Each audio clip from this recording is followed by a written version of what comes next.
Hello ಗೆಳೆಯರೇ, welcome to Karnataka job news YouTube channel. ವೀಕ್ಷಕರೇ, ಕರ್ನಾಟಕ ಸರ್ಕಾರದ ಆರೋಗ್ಯ ಇಲಾಖೆಯಿಂದ ಮತ್ತೊಂದು ಬೃಹತ್ ನೇಮಕಾತಿ ಆರಂಭವಾಗುತ್ತೆ. ಒಟ್ಟು 877 ಹುದ್ದೆಗಳಿಗೆ ಸರ್ಕಾರ ಅನುಮತಿಯನ್ನು ಕೊಟ್ಟು ಅದಕ್ಕೆ ನೇಮಕಾತಿ ಪ್ರಕಟಣೆಯನ್ನು ಹೊರಡಿಸುವಂತೆ ಪತ್ರವನ್ನು ಬರೆದಿರುವಂಥದ್ದು. ಸೊ ಹುದ್ದೆಗಳ ಮಾಹಿತಿ ಇನ್ನಿತರ ಹಲವಾರು ಅಂಶಗಳನ್ನು ಈ ವಿಡಿಯೋದಲ್ಲಿ ತಿಳಿಸ್ಕೊಡ್ತೇನೆ. ವಿಡಿಯೋವನ್ನು ಸ್ಕಿಪ್ ಮಾಡದೆ ವಾಚ್ ಮಾಡಿ. ವಿಡಿಯೋ ಸ್ಟಾರ್ಟ್ ಮಾಡೋದಕ್ಕಿಂತ ಮುಂಚೆ ಇದೇ ಮೊದಲ ಬಾರಿಗೆ ನಮ್ಮ ಚಾನಲ್ ನೋಡ್ತಾ ಇದ್ದರೆ ಸಬ್ಸ್ಕ್ರೈಬ್ ಮಾಡ್ಕೊಳ್ಳಿ ಮತ್ತು ಬೆಲ್ ಐಕಾನ್ ಕೂಡ ಕ್ಲಿಕ್ ಮಾಡಿ. ಸೊ ಗೆಳೆಯರೇ, ಕರ್ನಾಟಕ ಸರ್ಕಾರದ ಪ್ರಧಾನ ಕಾರ್ಯದರ್ಶಿ ಆರೋಗ್ಯ ಮತ್ತು ಕುಟುಂಬ ಕಲ್ಯಾಣ ಇಲಾಖೆಯಿಂದ ಈ ಒಂದು ಪತ್ರವನ್ನು ಆಯುಕ್ತರು ಆರೋಗ್ಯ ಮತ್ತು ಕುಟುಂಬ ಕಲ್ಯಾಣ ಸೇವೆಗಳು ಅದಕ್ಕೆ ಬರೆದಿರುವಂಥದ್ದು.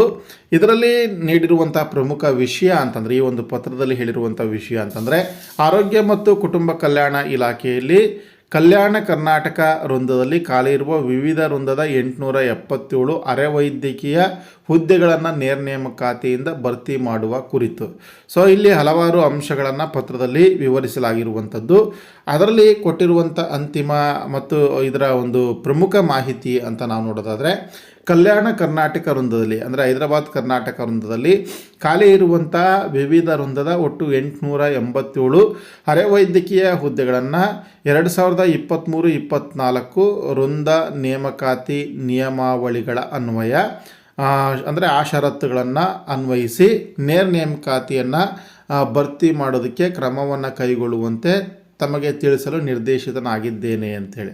ಸೊ ಸರ್ಕಾರದಿಂದ ಈ ಒಂದು ಪತ್ರವನ್ನು ಆಯುಕ್ತರಿಗೆ ಬರೆದಿರುವಂಥದ್ದು. ಹುದ್ದೆಗಳ ಮಾಹಿತಿಯನ್ನು ಕೂಡ ಕೊಟ್ಟಿದ್ದಾರೆ. ಹುದ್ದೆಗಳ ವಿವರವನ್ನು ನೋಡೋದಾದರೆ, ಸಹಾಯಕ ಕೀಟಶಾಸ್ತ್ರಜ್ಞರು ಅಂತ ಅದು ಗ್ರೂಪ್ ಬಿ ಪೋಸ್ಟು 2 ಹುದ್ದೆಗಳಿದೆ. ಹಾಗೆ ಕ್ಲಿನಿಕಲ್ ಸೈಕಾಲಜಿಸ್ಟ್ ಅಂತೇಳಿ 2 ಹುದ್ದೆಗಳಿದೆ. ಕಿರಿಯ ರಸಾಯನ ಶಾಸ್ತ್ರಜ್ಞರು ಅಂತ 3 ಹುದ್ದೆ. ಇವೆಲ್ಲ ಕೂಡ ಗ್ರೂಪ್ ಬಿ ವೃಂದದ ಹುದ್ದೆಗಳು. ಹಾಗೆ ಗ್ರೂಪ್ ಸಿ ವೃಂದದ ಹುದ್ದೆಗಳನ್ನು ನೋಡೋದಾದರೆ, ಫಾರ್ಮಸಿ ಅಧಿಕಾರಿ 65 ಹುದ್ದೆಗಳಿದೆ. ಹಾಗೆ ಶುಶ್ರೂಷಾಧಿಕಾರಿ ಅಂತೇಳಿ 351 ಹುದ್ದೆಗಳಿದೆ. ಪ್ರಾಥಮಿಕ ಆರೋಗ್ಯ ಸುರಕ್ಷಾಧಿಕಾರಿ 133 ಹುದ್ದೆಗಳಿದೆ. ಆರೋಗ್ಯ ನಿರೀಕ್ಷಣಾಧಿಕಾರಿ 221 ಹುದ್ದೆಗಳು. ಕಿರಿಯ ವೈದ್ಯಕೀಯ ಪ್ರಯೋಗ ಶಾಲಾ ತಾಂತ್ರಿಕ ಅಧಿಕಾರಿ 57 ಹುದ್ದೆಗಳು. ಹಾಗೆ ಹಿರಿಯ ವೈದ್ಯಕೀಯ ಪ್ರಯೋಗಶಾಲಾ ತಾಂತ್ರಿಕ ಅಧಿಕಾರಿ 2 ಹುದ್ದೆಗಳು.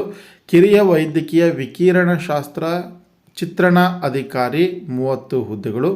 ಹಾಗೆ ನೇತ್ರಾಧಿಕಾರಿ 5 ಹುದ್ದೆಗಳು. ಕ್ಷೇತ್ರ ಆರೋಗ್ಯ ಶಿಕ್ಷಣಾಧಿಕಾರಿ ಒಟ್ಟು 6 ಹುದ್ದೆಗಳು. ಒಟ್ಟು 887 ಗ್ರೂಪ್ ಬಿ ಮತ್ತು ಗ್ರೂಪ್ ಸಿ ವೃಂದದ ಹುದ್ದೆಗಳನ್ನು ಕಲ್ಯಾಣ ಕರ್ನಾಟಕದಲ್ಲಿ ನೇಮಕಾತಿಯನ್ನು ಮಾಡೋದಕ್ಕೆ ಈ ಒಂದು ಪತ್ರವನ್ನು ದಿನಾಂಕ ಡಿಸೆಂಬರ್ 4, 2025 ಬರೆಯಲಾಗಿದ್ದು, ಅತಿ ಜರೂರು ಕಾಲಮ್ನಲ್ಲಿ ಈ ಪತ್ರ ತಲುಪಿರುತ್ತೆ. ಸೊ ಹಾಗಾಗಿ ಈ ಕಲ್ಯಾಣ ಕರ್ನಾಟಕ ಭಾಗದ ಪ್ಯಾರಾಮೆಡಿಕಲ್ ಅಭ್ಯರ್ಥಿಗಳು ಅಂದರೆ ಈ ಒಂದು ನಿಗದಿಪಡಿಸಿರ್ತಕ್ಕಂಥ ಹುದ್ದೆಗೆ ನಿಮ್ಮಲ್ಲಿ ಏನಾದರೂ ಕ್ವಾಲಿಫಿಕೇಷನ್ ಇದ್ದರೆ ಈ ಒಂದು ಆರೋಗ್ಯ ಇಲಾಖೆಯ ಈ ಹುದ್ದೆಗಳನ್ನು ನೀವು ಗಮನ ಹರಿಸ್ಬೋದು ಅಂತೇಳಿ. ಕೆಳಗೆ ಇದಿಷ್ಟು ಕೂಡ ಮಾಹಿತಿ. ಸೊ ಈ ಮಾಹಿತಿಯನ್ನು ಆದಷ್ಟು ಶೇರ್ ಮಾಡಿ. ಇದೇ ರೀತಿಯ ಮತ್ತೊಂದು ಹೊಸ ಉದ್ಯೋಗ ಮಾಹಿತಿಯೊಂದಿಗೆ ಮುಂದಿನ ವಿಡಿಯೋದಲ್ಲಿ ಭೇಟಿ ಆಗ್ತೀರಾ. ನಮಸ್ಕಾರ.